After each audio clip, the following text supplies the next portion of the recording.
السلام علیکم۔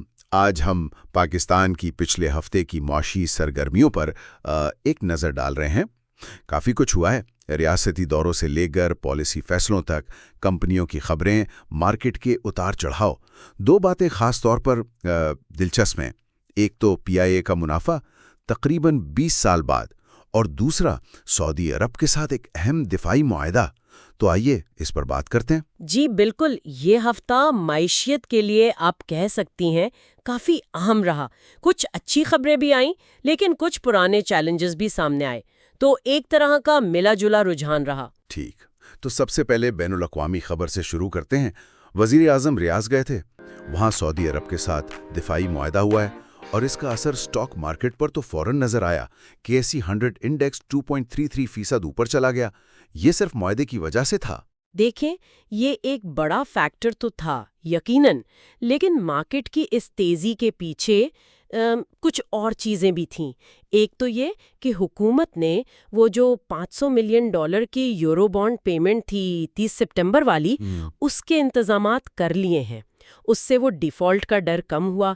اور دوسرا، حکومت نے کہا ہے کہ IMF مشن آ رہا ہے، لیکن اس سے پہلے کوئی منی بجٹ نہیں آئے گا۔ اچھا، جی، تو یہ دونوں باتیں بھی سرمایہ کاروں کا اعتماد بڑھانے میں مددگار ثابت ہوئیں۔ صحیح، تو بیرونی محاذ پر تو کچھ مثبت رہا۔ اچھا، اب اندرون ملک پالیسیوں کو دیکھیں تو اسٹیٹ بینک نے شرح سود نہیں بدلی، 11% پر ہی رکھی ہے۔ جی ہاں، 11% پر برقرار رکھی ہے۔ پیٹرول کی قیمتیں بھی وہی ہیں، البتہ ڈیزل تھوڑا مہنگا ہوا ہے، تقریباً $2.78 فی لیٹر۔ اور زراعت میں سنا ہے سندھ اور وفاق مل کر گندم پر کوئی قومی پالیسی بنا رہے ہیں۔ گندم پالیسی، ٹھیک۔ ہاں، شرح سود نہ بدلنا، یہ شاید مہنگائی اور معاشی سست روی کے بیچ توازن رکھنے کی کوشش ہے۔ لیکن اگر ہم مجموعی مالیاتی صورتحال دیکھیں نا، تو تصویر تھوڑی سی کہہ لیں پیچیدہ ہے۔ جولائی میں، یعنی مالی سال 26 کے پہلے مہینے، مرکزی حکومت کا قرضہ تھوڑا سا بڑھا ہے، 78.238 ٹریلین روپے ہو گیا ہے۔ اور ایک اور بات جو کافی اہم ہے وہ ہے براہ راست غیر ملکی سرمایہ کاری یعنی FDI۔ اس میں پچھلے سال کے مقابلے میں 22% کمی آئی ہے۔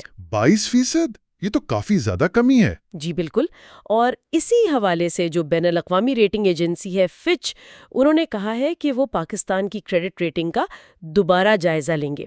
اس کی وجہ یہ ہے کہ وہ اب عالمی سطح پر ریٹنگ کے لیے ایک نیا طریقہ استعمال کر رہے ہیں، جس میں وہ نقصان کی شدت یعنی لاس سیویرٹی کو زیادہ دیکھ رہے ہیں۔ یعنی اگر قرض واپس نہ ہو سکا تو کتنا نقصان ہوگا؟ بالکل، تو یہ ایک طرح سے عالمی اداروں کی طرف سے زیادہ احتیاط کا اشارہ ہے۔ تو ایک طرف سعودی معاہدہ، بانڈ ادائیگی کی یقین دہانی جس سے اعتماد بڑھا، دوسری طرف قرض بڑھ رہا ہے، FDI کم ہو رہی ہے، اور فچ بھی محتاط ہے۔ واقعی ملی جلی تصویر ہے۔ اچھا، کارپوریٹ سیکٹر میں کیا خاص رہا؟ وہاں بھی بڑی خبریں ہیں۔ ایک تو آرٹسٹک ملنرز نے کون ڈینم میں اکثریتی حصہ خرید لیا ہے۔ کون ڈینم وہ ڈینم بنانے والی ایک بہت بڑی بین الاقوامی کمپنی ہے، تو اب آرٹسٹک ملنرز عالمی سطح پر ایک بڑا نام بن جائے گا۔ واہ، یہ تو بڑی ڈیل ہے۔ اور دوسری بڑی خبر جس کا ہم نے شروع میں ذکر کیا تھا، PIA، تقریباً 20 سال میں پہلی بار منافع، 11.5 ارب روپے پری ٹیکس۔ یہ کیسے ہوا؟ جی، اس میں جو پچھلے سال حکومت نے PIA کے بہت زیادہ قرضوں کی ری اسٹرکچرنگ کی تھی نا، اس کا بڑا ہاتھ ہے۔ اور یہ خبر خاص طور پر اس لیے بھی اہم ہے کیونکہ حکومت PIA کی نجکاری کی طرف جا رہی ہے۔ ہاں، نجکاری کی بات تو چل رہی تھی۔ جی، اور سننے میں آ رہا ہے کہ ایئر بلو، لکی سیمنٹ جیسی کمپنیاں دلچسپی لے رہی ہیں۔ اور ایک اور اچھی خبر یہ ہے کہ شاید برطانیہ بھی پاکستانی ایئر لائنز پر جو پابندی تھی وہ ہٹا دے۔ یہ تو بہت مثبت ہوگا۔ لیکن یہ منافع کیا یہ پائیدار ہے یا صرف قرض کی وجہ سے وقتی طور پر آیا ہے؟ نجکاری کے لیے تو یہ اہم سوال ہے۔ جی، یہ بہت اہم سوال ہے۔ پائیداری تو آگے کی کارکردگی پر منحصر ہوگی، البتہ دوسرے معاشی اشاریہ بھی دیکھنے ہوں گے، جیسے اگست 2025 میں کرنٹ اکاؤنٹ خسارہ $245 ملین رہا۔ یہ پچھلے سال اگست سے زیادہ ہے۔ دوسری طرف حکومت ڈیجیٹلائزیشن پر بہت زور دے رہی ہے۔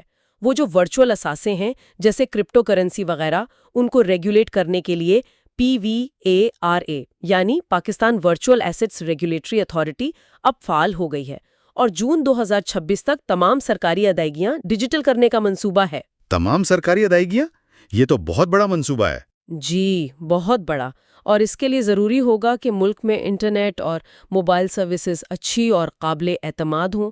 اسی طرح بیرون ملک سے جو پیسے آتے ہیں ریمیٹنسز، ان کو آسان بنانے کے لیے راسٹ سسٹم کو عرب ممالک کے پیمنٹ سسٹم بنا کے ساتھ جوڑا جا رہا ہے۔ اچھا، تو یہ سب اقدامات معیشت کو جدید بنانے کی کوششیں ہیں۔ تو خلاصہ کریں اگر تو ایک طرف اسٹریٹجک کامیابیاں ہیں، سعودی معاہدہ، PIA کی بحالی جیسی مثبت خبریں، دوسری طرف FDI میں کمی، کرنٹ اکاؤنٹ خسارہ، قرض جیسے چیلنجز بھی ہیں۔